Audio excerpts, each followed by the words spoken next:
Hello, hello la famille, comment vous allez? Je vous espère en pleine forme. Voilà, bienvenue ici à Gambi House. Les gars, le fils du pasteur Marcelo brise enfin le silence. Voilà, il brise enfin le silence sur le mariage que son papa a eu à faire. Les gars, il y a aussi des témoignages. Qui sont durs envers le pasteur. Les gars, je ne vais pas beaucoup parler, je vais simplement vous laisser regarder la vidéo du début jusqu'à la fin. Et n'oubliez pas, abonnez-vous pour plus de contenu. On se capte après. Bisous, ciao. Jusqu'à ce que la mort nous sépare. Isaïe Angoté, hein? V à mariage. C'est ça le V du mariage, n'est-ce pas? Jusqu'à ce que la mort nous sépare. Et dites-nous, s'il vous plaît, hein? Sur le plan biblique, juridique, la loi dit quoi? La loi nous donne combien des années de nous relancer ou de nous remarier après le décès de son épouse ou de son époux. Si certaines personnes prennent 4 ans, 5 ans, c'est eux, voyez-vous. Et puis, vous ne connaissez pas le combat, le pression, la charge, voyez-vous, que le pasteur Marcelo a. Attends, vous ne parlez pas un homme lambda en fait, vous parlez du pasteur Marcelo. Il a une famille, il a une église, des églises. C'est un pasteur connu dans le monde. Vous ne savez pas le pression, vous ne savez pas les combats, vous ne savez pas la charge qu'il porte. Et comme il est là, il a un père spirituel, il a des pères spirituels, il a des collaborateurs, il a des amis. Pensez-vous que cette décision de se remarier était prise en vain? Non. Il a été bien conseillé. Et puis de toutes les façons, même si vous parlez tout consort, cela ne changera pas sa décision. Donc, nous accueillons maman Esther avec amour, avec bienveillance. Dieu nous a consolés. Dieu a plusieurs manières de consoler une personne. Il a consolé son serviteur. Je sais que plusieurs personnes vivent des vies. Voyez-vous, donc vous allez polémiquer là-dessus, vous allez critiquer, vous allez parler parce que vous vivez de ça. Faites-vous plaisir, c'est votre vie. Mais nous là, on est dans la joie. Et chers chrétiens, n'entrons pas dans des futilités. Voyez-vous, célébrons l'Éternel d'avoir consolé son serviteur. Et les autres là, c'est leurs habitudes. Ils vivent de ça. Ils vivent que de ça. Mes abonnés, sortez. Le frère de Maman Blanche vient de faire des graves révélations sur la relation du pasteur Marcelo et de Dame Esther. Ça a bouleversé et choqué la toile depuis ce matin, mes abonnés, c'est grave. Le frère de Maman Blanche révèle que le pasteur Marcelo et Dame Esther avaient une relation du vivant de Maman Blanche et que cette relation-là même créait des histoires au sein du couple de Maman Blanche. Et que Dame Esther vivait au Canada. Donc, ils ont envoyé Dame Esther chez le pasteur Marcelo pour qu'il puisse la délivrer parce qu'elle avait des problèmes. Elle avait des problèmes de folie. C'est-à-dire qu'elle avait des troubles mentaux. Donc, c'est dans ça que Esther partait chez le pasteur Marcelo là-bas pour que le pasteur Marcelo la délivre. Et arrivé à ce moment, Maman Blanche a constaté que ce n'était plus une histoire de délivrance, mais il y avait quelque chose en bas. C'est dans ça qu'un jour, Esther devait aller dans la maison du pasteur Marcelo pour une délivrance et Maman Blanche l'a arrêté devant la porte pour dire que tu ne rentreras pas chez moi ici parce que, et en même temps elle a prévenu son mari pour dire que ta maîtresse ne rentrera pas chez moi ici. C'est-à-dire que Maman Blanche avait automatiquement su que le pasteur Marcelo avait une liaison avec Dame Esther. Donc ça a même créé des histoires dans le couple de Maman Blanche pendant des mois et des mois. Et il a raconté aussi que Maman Blanche chose allait surprendre même souvent le pasteur Marcelo avec d'autres femmes dans des positions bizarres, mais pour garder son image et son couple, elle fermait sa bouche. Et il a révélé aussi que les papiers, c'est-à-dire que les papiers du décès de Maman Blanche, tout est bizarre. C'est comme si c'est une manigance parce que le pasteur Marcelo leur a dit que Maman Blanche s'est fait opérer à une opération de ligature des trompes. Pourtant, sur l'acte de décès, ils ont mis quelque chose chirurgical. Donc, ça veut dire que les versions ne concordent pas et que même les affaires de Maman Blanche ont été mises dans des sacs froissés. Eh, mes abonnés, c'est grave. Voilà ça. Voilà les révélations du frère de Maman Blanche. Vous qui avez vu la vidéo et puis vous n'avez pas compris parce qu'il a parlé souvent en lingala. Donc voilà la tradition qui est là. comment vous voyez toute cette histoire-là? Donnez-moi vos avis dans les commentaires. Maman Blanche Yako, ça me touche. Incroyable mais vrai. Écoutez très bien ce que le monsieur là dit comme vérité au pasteur Mathiolo. Je vous laisse écouter, c'était un régal, un délice pour les oreilles. 23 juillet 2025 à Bruxelles, en Belgique, et ça sera avec la servante de Dieu, Esther. Alors franchement, je suis outré de ce que cette situation révèle. Je parle ici avec lucidité, pas sous le coup de l'émotion plutôt. Parce qu'à un moment, il faut se dire les choses clairement. Il faut oser regarder en face ce que beaucoup nous en silence. Marcelo Tounassi, pasteur, leader, figure de l'État, celui-même qui disait un jour: il faut poser des questions pour connaître avec qui tu te maries. C'est pourquoi ne faites pas des fiançailles d'1 mois, 2 mois, 6 mois, 7 mois, 1 année, 2 ans, 3 ans. Moi, Maman Blanche, on s'est rencontrés et puis on s'est mariés après 5 ans. Aujourd'hui, le temps qu'il refusait aux autres, il ne se l'est même pas accordé à lui. Un an à peine après le décès de son épouse, celle qu'il appelait sa reine, son soutien divin, il se remarie froidement, rapidement, sans même donner à sa communauté le temps de guérir. C'est pas le remariage qui le choque. Il en a le droit, c'est même biblique d'ailleurs. Mais c'est la rapidité qui pose problème, le manque de décence, l'apparente indifférence à la douleur des autres. Alors, le respect de la mémoire de la défunte, on en parle. La psychologie des enfants, on en parle. Le mental de la belle famille, on en parle. Parce qu'en un an, on ne fait pas un deuil profond. On ne bâtit pas un discernement spirituel solide. Tout ça dénote un malaise intérieur, une fuite affective, peur de la solitude, besoin de maintien. Il y a certainement pris le dessus sur la sagesse. Et comme si cela ne suffisait pas, 2 semaines seulement après l'enterrement de son épouse, Marcelo disait devant l'Assemblée: je n'ai pas reçu le don du célibat. C'était une annonce camouflée, une manière de préparer les esprits à ce qui allait arriver. Mais il a oublié une chose essentielle, c'est que sa femme n'était pas un chapitre en tourne. Elle était une mère, une fille, un repère, une figure aimée et respectée, portée dans les cœurs.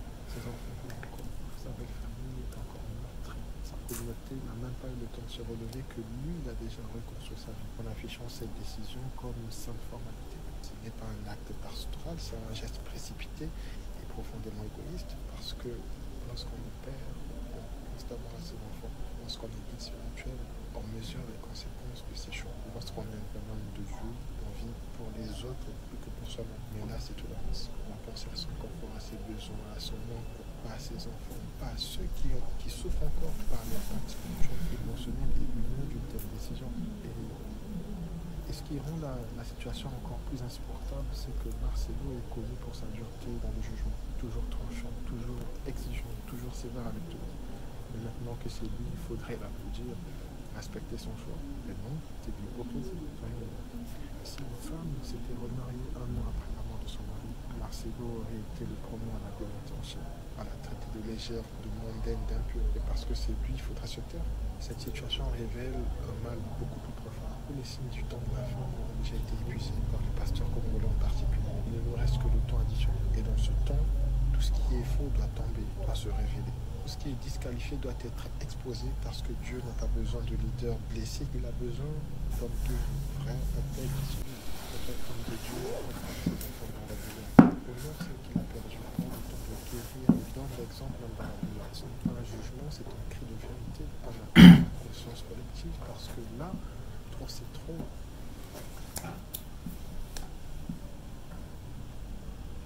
Voilà, nous faisons cette vidéo pour tenir informé toutes les personnes qui sont en train de dire que le pasteur Marcelo Tounassi connaissait déjà Maman Esther, même du vivant de Maman Blanche. Nous sommes en train de faire cette vidéo pour vous informer que le jour du mariage religieux qui s'est tenu à Bruxelles, le père spirituel de Maman Esther, qui l'a ointe pasteur dans son église des rachetés, il a tenu à préciser qu'il ne se connaissait pas. Ils se sont rencontrés après le décès de Maman Blanche.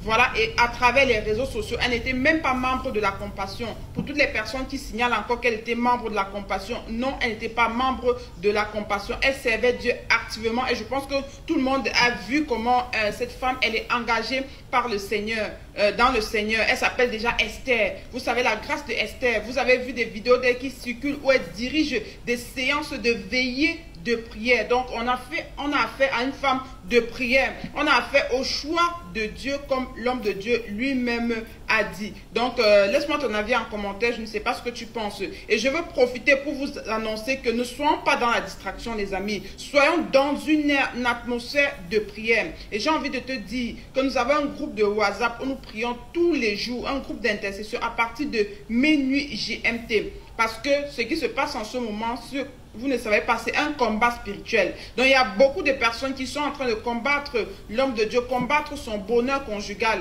Alors que Dieu, c'est Dieu qui donne, c'est Dieu qui reprend. Et quand il reprend, on doit continuer de vivre. Donc il a décidé de permettre que son serviteur puisse continuer sa mission de vie avec une aide semblable à ses côtés. Et nous devons bénir Dieu pour cela. Alors si tu es intéressé par le groupe de prière, laisse-moi un inbox, un message en inbox. Je te rajoute, tu me laisses ton numéro WhatsApp. Je te rajoute dans ce groupe où nous prions tous les jours à partir de minuit GMT. Merci. Partage cette vidéo, like, commente. Le pasteur Marcelo s'est remarié avec Dame Esther. On a vu. C'est devant nous ici, là. Ils ont annoncé ça sur la toile. Ils se sont mariés. Malgré tout ce qu'on a dit, ils se sont mariés. Oui, ils se sont mariés. Maintenant, vous les femmes, là, dans les commentaires, là, qui êtes en train de dire, ne sacrifiez pas votre vie pour donner à un homme. Donnez pas votre vie à un homme. Faites attention. L'homme qui est là, l'homme est mauvais. L'homme n'est pas bon. Voilà ce qu'ils font quand on n'est pas là. Ne sacrifiez pas votre vie à un homme. On va se calmer. D'accord? Une femme mariée va vous parler aussi. Je suis mariée. Arrêtez d'écrire des choses comme ça. Ne découragez pas les femmes qu'on va épouser. Là.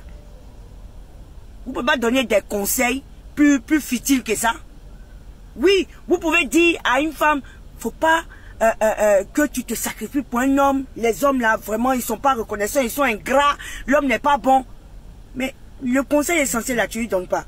Le conseil essentiel qu'il faut donner à une femme, c'est qu'elle ne s'oublie pas.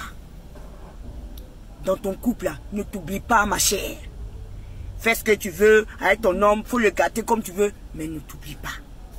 C'est tout ce que j'ai à donner comme conseil à toutes les femmes. Parce que tout le monde aspire au mariage. Il y a quoi? Vous voulez décourager qui?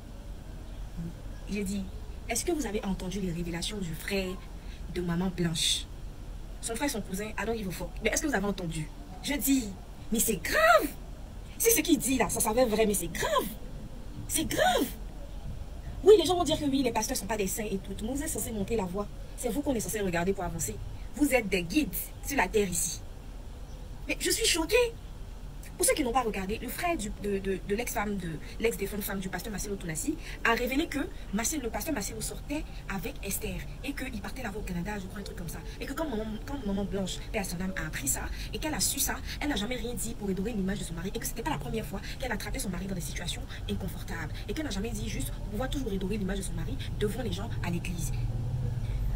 Et voilà qu'après un an, un mois après l'anniversaire de la mort de la maman de Maman Blanche, on voit que le gars se remarie. La femme, ça faisait un an en juin qu'elle était partie et en juillet le gars il s'est marié. Mais la question que tout le monde se pose, à quel moment il a fréquenté la femme là pour pouvoir la marier en un an après son deuil quand même.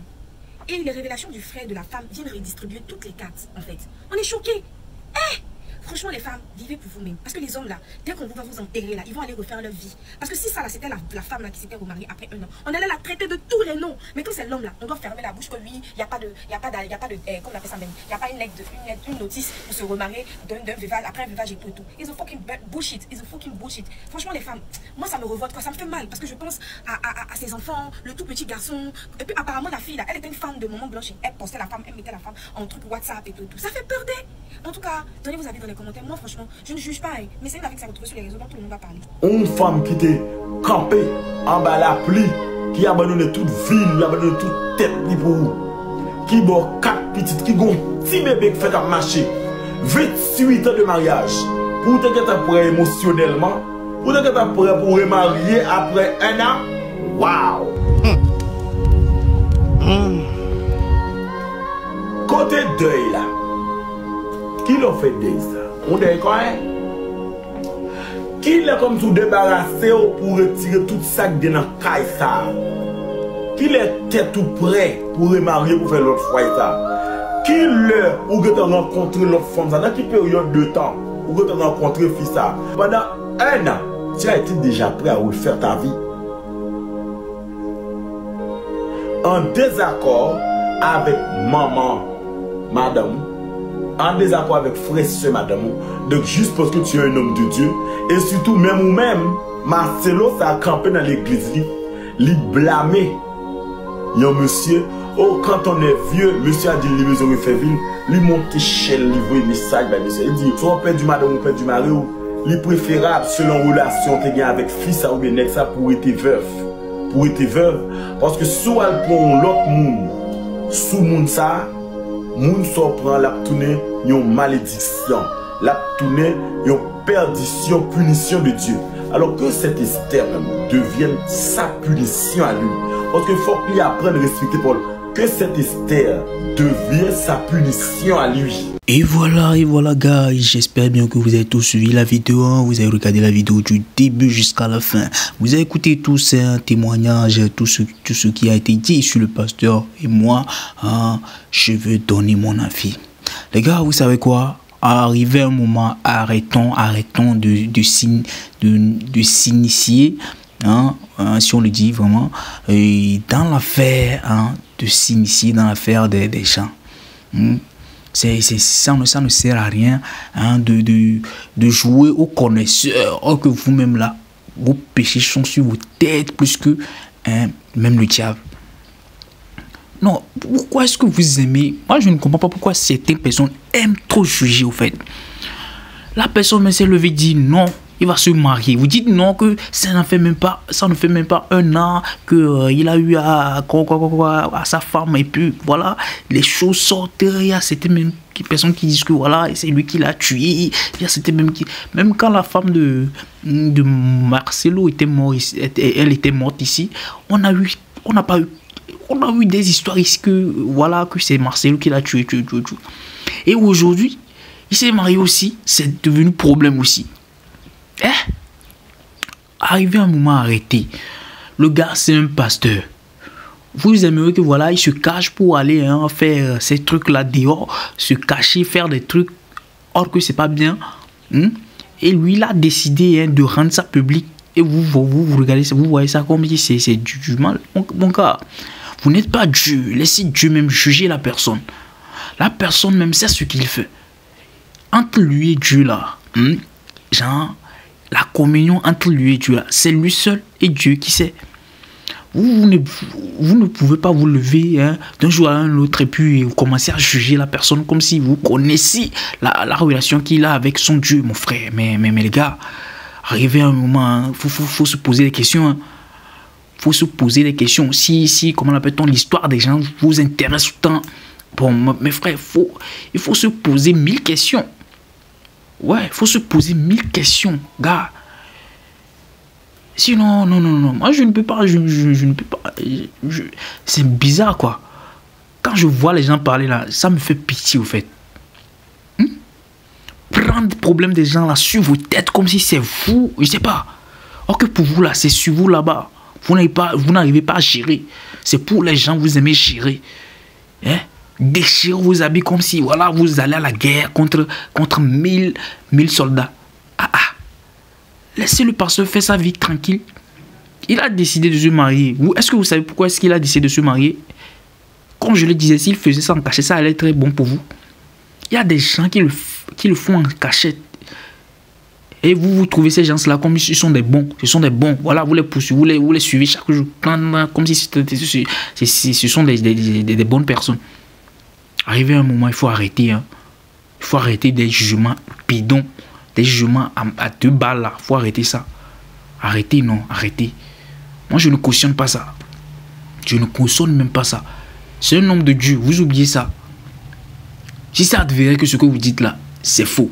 Personne ne sait. Mais genre, vous faites comme si voilà, vous êtes conscient, vous êtes confiant, vous avez confiance en vous, en tel point que voilà, vous êtes sûr de vous. Quoi. Et tout ce que vous faites là, c'est des faux là. Vous savez ce que vous allez vous appelez sur vous-même. La personne est un homme de Dieu.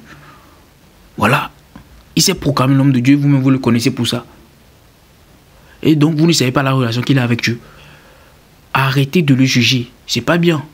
Et je vois, il y a même certains chrétiens qui le font, mais le monde va où là?